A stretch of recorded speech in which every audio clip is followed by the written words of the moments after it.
Hey guys, welcome back to Rinku's kitchen. आज के আমি চলে এসেছি তোমাদের কাছে নতুন আরেকটা ভিডিও নিয়ে। আশা করি তোমরা ভিডিওটা দেখে বুঝতেই পারছো আমি কিসের কথা বলছি। হ্যাঁ, তোমরা ঠিক ধরেছো। আজকে আমি তোমাদেরকে বানিয়ে দেখাবো বোঁদে। বোঁদে বানাতে যা যা উপকরণ লাগবে আশা করি কম বেশি সবার ঘরেই এই উপকরণগুলো আছে। তো চলো বেশি কথা না বলে ভিডিওটা স্টার্ট করা যাক। তো প্রথমেই আমি নিয়ে নিয়েছি বেসন। বেসনটাকে ঠিক এভাবে ভালো করে চেলে নেব। এবার বেসনের মধ্যে একটু একটু করে জল দিয়ে এটাকে মেশাবো।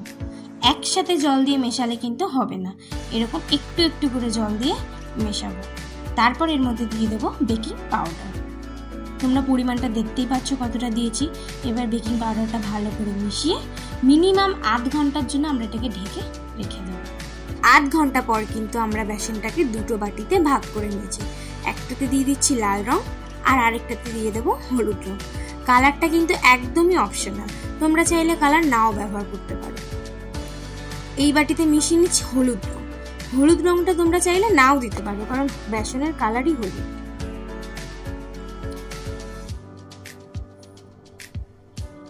এবার আমরা কড়াইতে দিয়ে দিচ্ছি সাদা তেল। এবার একটা ঝাঁঝরি বা ছান্তার মধ্যে আমরা এভাবে বেসনটা দিয়ে দেব। দিয়ে কিন্তু একদমই ওটাকে নাড়াবো না, জাস্ট ধরে রাখবো। তাহলে কি বোঁদেগুলো পুরো গোল হবে, আর একটু নাড়াচাড়া করলে বোঁদেগুলো কিন্তু বৃষ্টির ফোঁটার মতন হয়ে যাবে। এবার এগুলোকে লো টু মিডিয়াম ফ্লেমে একটু ভেজে নেব। হাই ফ্লেমে কিন্তু একদমই ভাজবো না, তাহলে পুড়ে যাবে। তোমরা দেখতেই পাচ্ছ ঠিক এরম স্টেপে কিন্তু আমরা নামিয়ে নেব। এরম ভাবে একে একে করে সব বোঁদেগুলো কিন্তু আমরা ভেজে নেব। তো আমাদের সব বোঁদেগুলো কিন্তু ভাজা হয়ে গেছে। এবার আমরা বানাবো চিনি শিরা। প্রথমেই কড়াইতে দিয়ে দিয়েছি 1 কাপ চিনি। 1 কাপ চিনিতে কিন্তু 1 কাপ জল দেবে। 2 কাপ চিনিতে 2 কাপ জল। যত কাপ চিনি দেবে তত কাপ জল দেবে।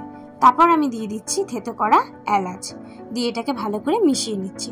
এটা যখন ফুটে আসবে তখন আমি এর মধ্যে দিয়ে দেবো লেবুর রস, যাতে চিনির শিরাটা জমে না যায়। আচ্ছা, এবার ইন্ডাকশনটা অফ করে আমরা কিছুক্ষণ চিনির শিরাটাকে ঠান্ডা হতে দেব। তারপর আমি কিন্তু এই ভেজে রাখা বোঁদেগুলো এর মধ্যে দিয়ে দেব। দিয়ে ভালো করে একটু চিনির শিরার সাথে মিশিয়ে নেব।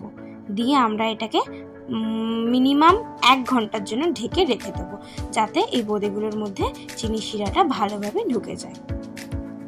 1 ঘন্টা পর কিন্তু তোমরা দেখতেই পাচ্ছ চিনির শিরা কিন্তু একদমই নেই, কারণ চিনির শিরাটা কিন্তু একদম মাপে হয়েছে, তাই বোঁদেগুলো একদম ঝরঝরে হয়েছে। তো তোমরা দেখতেই পাচ্ছ কত সহজে আর কত কম উপকরণে কিন্তু আমি তোমাদের বাড়িতে বোঁদে তৈরি করে দেখিয়ে দিলাম। ভিডিওটা ভালো লাগলে অবশ্যই একটা লাইক আর সাবস্ক্রাইব করবেন। Thanks for watching.